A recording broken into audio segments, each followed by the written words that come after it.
Hey guys, Urostomy for Life. So it's been about a week since I last posted, and it looks like I've got several folks watching some videos. Not as many as I anticipated, but maybe when word gets out over time as these go on, the video views will go up. But I'm going to go over the early childhood part of my life.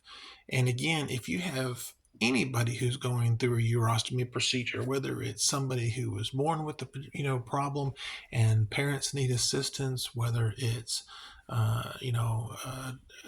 toddler, child, teenager, young adult, older adult, um, I'm here. This is part of what I would like to do is to have somebody be able to watch these videos, read my book, or even get a hold of me and say, hey, look, tell me what you did, or did you ever experience this, and what did you do, or did you have something similar, and what would you have done?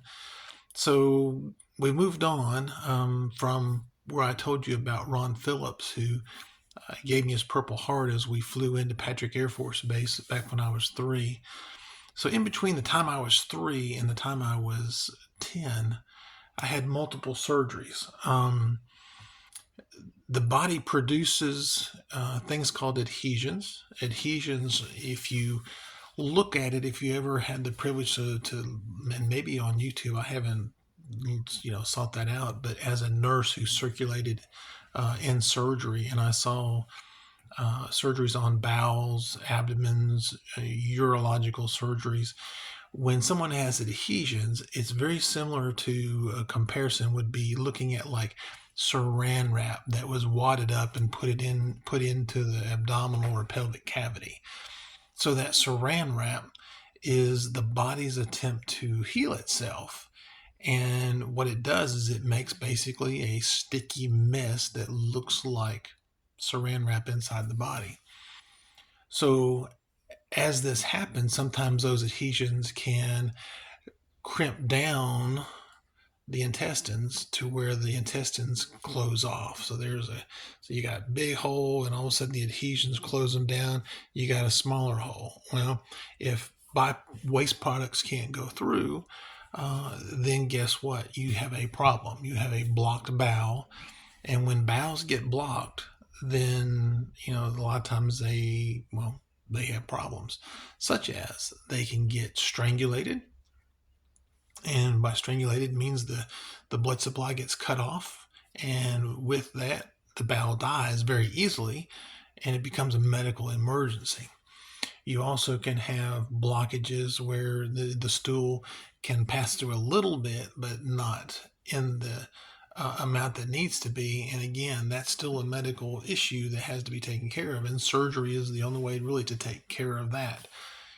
So, with that said, from age 3 through age 10, I had a couple of different times where the adhesions did cause troubles with my bowels, and I had to have at least 3 that I was told by my parents as far as partial colectomy or adhesion takedowns with surgeons that took care of me back in the day. So the one time that really stands out, I was around 7 years old, and my Uncle Robert came over, and he had this really neat pickup truck. And of course, kids always want to climb on everything. So I was climbing all over the back of his pickup truck, looking in it, seeing what's going on. And then my friend from across the street and I would jump off the back of the truck onto our lawn. And in Florida, the grass is very thick and makes kind of like a soft landing. So we jumped off a time or two of my Uncle Robert's truck. Well, on the second or third jump, I landed and I didn't roll. I kind of landed on my feet and just bam. And when I did, I felt something kind of like, oh, that just didn't feel right. Well, it's about 5 in the afternoon in Florida. It's starting to cool down. So, that's the prime time to play when you're that age. So I continued to play until it was dinner time. So when my mom called the kids in, called us, my brother, my sister, myself, and then she called us in for dinner, I sit down at the table and I couldn't bring myself to eat. It was like I started feeling nauseated, those kind of things. I hurt, and I told my parents that my belly hurt, and they were like, "Well, just go ahead and eat something." And so I tried to take a bite or two of dinner, and when I did, it was right back up. So, not putting two and two together back then, they thought, okay, I got a stomach bug or something. Let's pass on dinner. Let's go ahead and just, go through the evening, get ready for bed, and things will be better in the morning.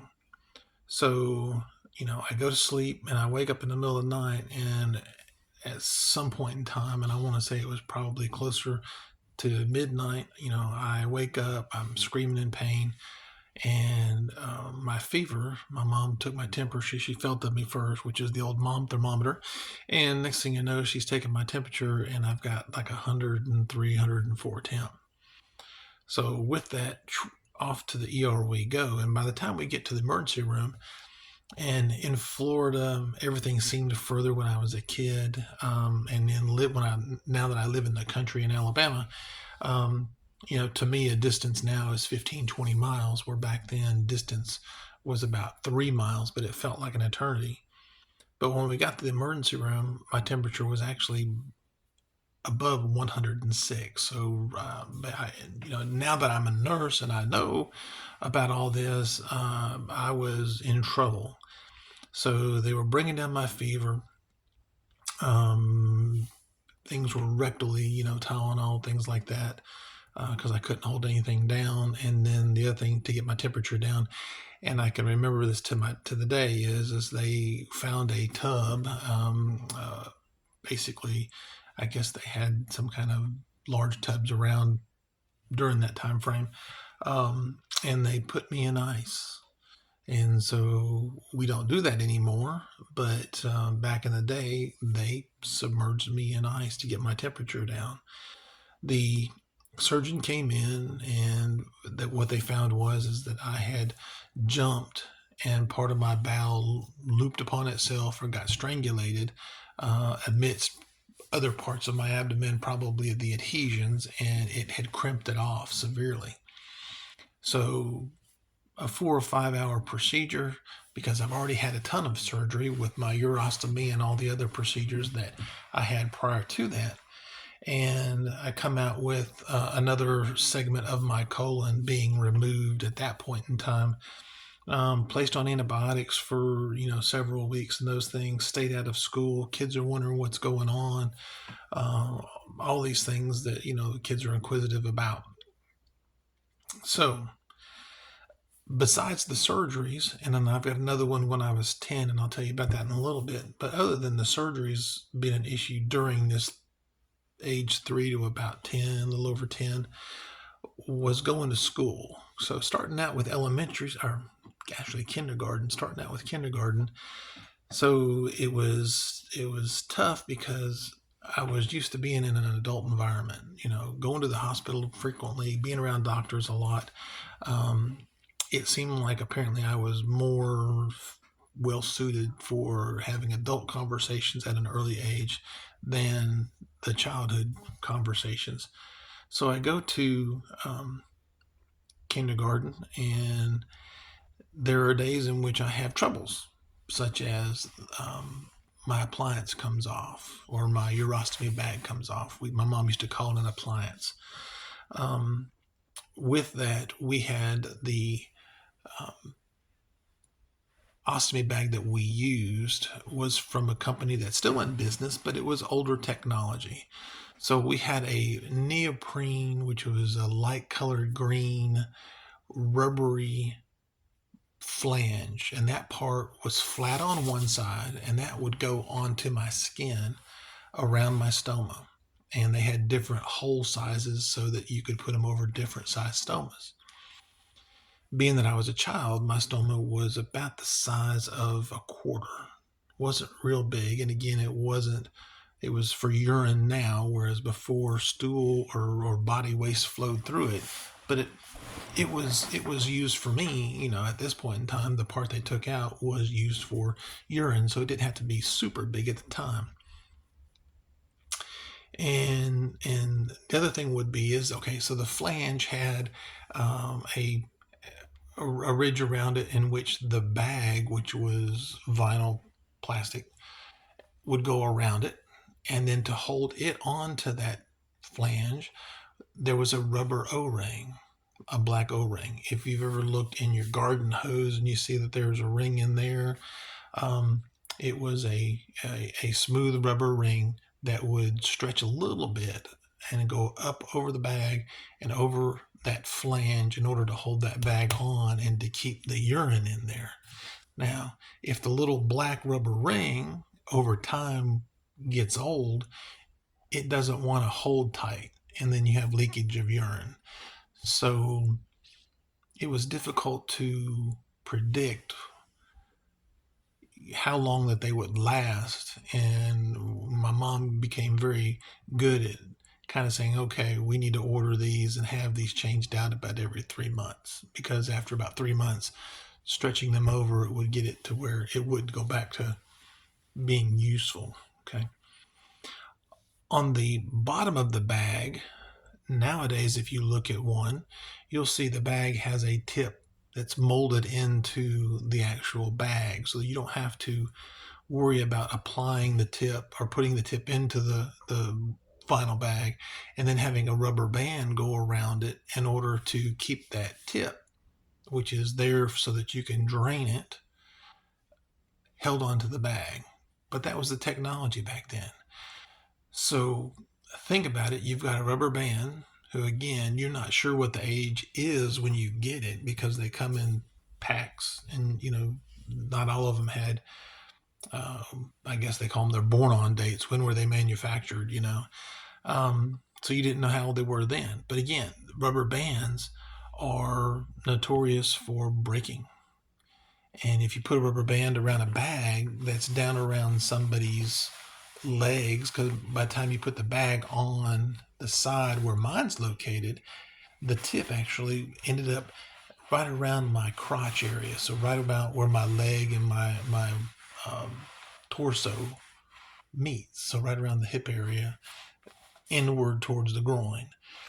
And there lies a problem in that as I'm moving and running and doing things, walking, sitting, then that rubber band is kind of going back and forth on my skin. And over time, again, if we didn't calculate out how many times that rubber band's been used or look at it before we put it on to see if it had any frayed edges, then there was times where that rubber band would break. And it would break at the most inopportune times, at school, at church, at the store, going out with let's say friends, and at the time you figure 3 to 10 going out with friends and have their parents, and mom and dad, I believe, probably did tell my friends' parents all about what was going on so that if something happened, they would know to call or do whatever. But that was a big issue back in the day. So as a 6 7 year old,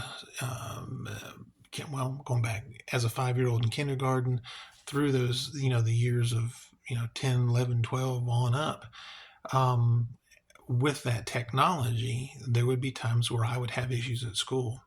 Now I became, when I was too young to really grasp it and have the dexterity to take care of things, I'd have to go to my teachers, and then I could explain to the teachers how to take care of it, such as getting the rubber band back around the tip if it just had slid off based on movement, or if they would need to get another rubber band and help me put it back on, and I can explain to them how to do it. And that happened several times during my young school age years.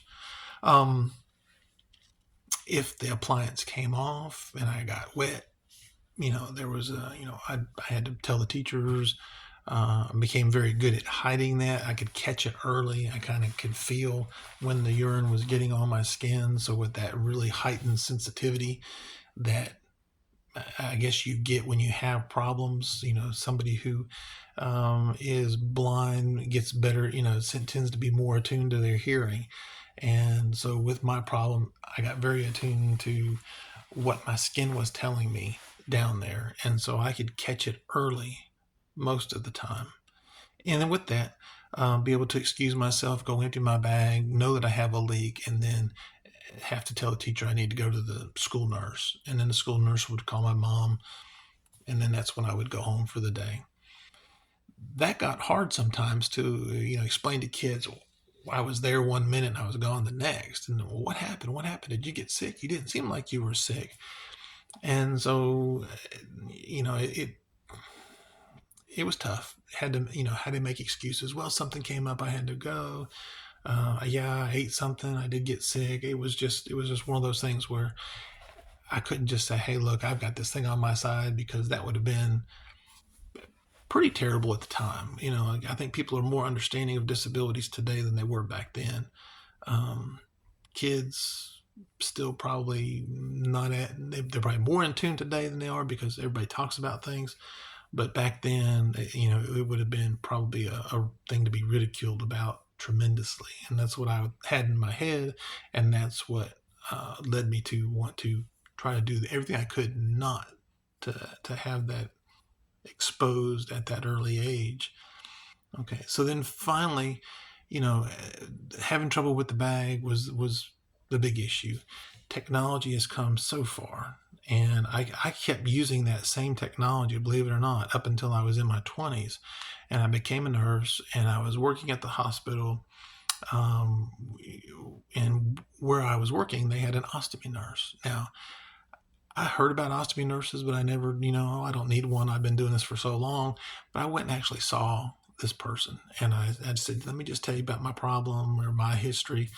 And she gave me a wide variety of the different current technology ostomy products.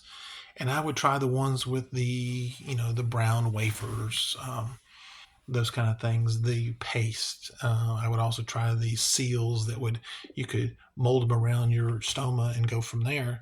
And I was so active with in my teenage and my 20s and even on in my 30s and 40s.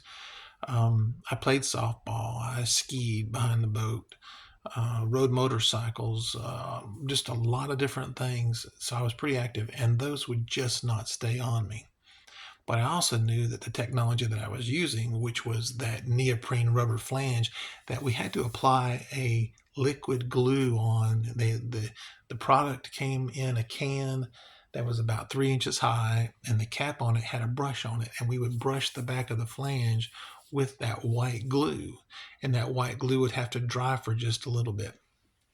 Now, my mom was taught right off the bat from the person who did my ostomy that he recommended us use tincture of benzoin, and it's still available today.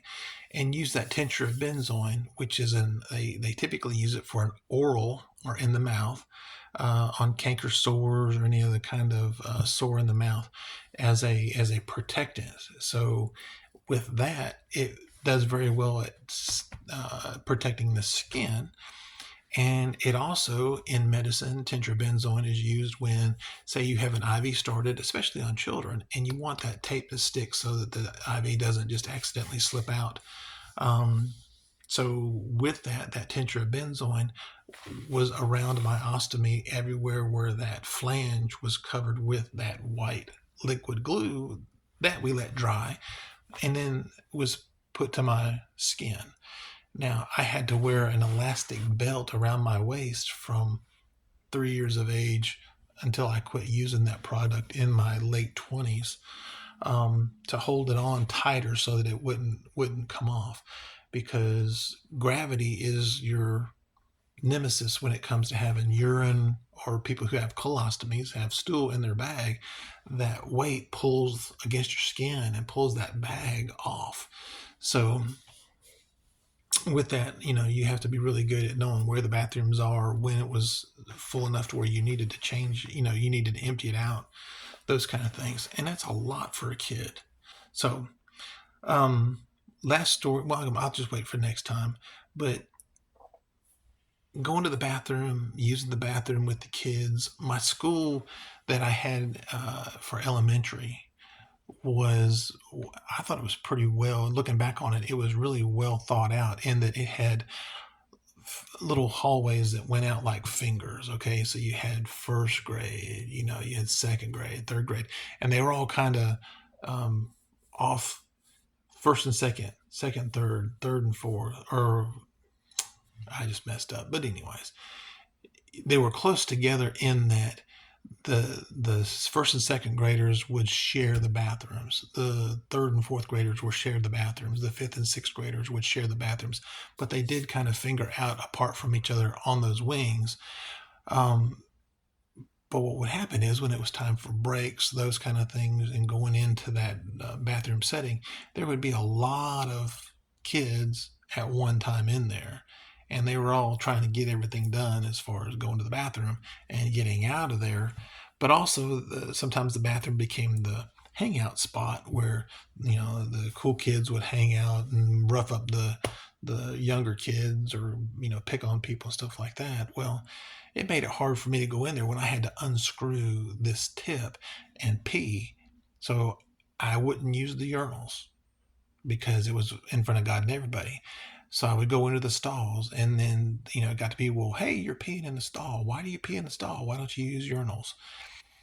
And I would just say, well, I'm shy, or I don't know. The urinals were full when I got here, and I just had to go, or I just got done going number 2 and I needed to pee. So those kind of things, it was very hard. And going to the bathroom around kids continued on into the teenage years. So there's age 3 to just before 10. And then I'm going to start with my big surgery I had at age 10 next time. But again, there's more to the school age years, things I could talk about. Again, if you want to, say, hey, can you spend some more time on some stories from, back in the early childhood, I'll be glad to do that. But that's kind of getting to where I'm at right now is, I do have so many stories and would like to share them to you, but this is just the first part of getting through the life cycle, and then I can go back and expound on different stories. So best wishes. Again, I'm here if you need anything. I hope you enjoy hearing about the urostomy issues, especially with someone who's had it for so long.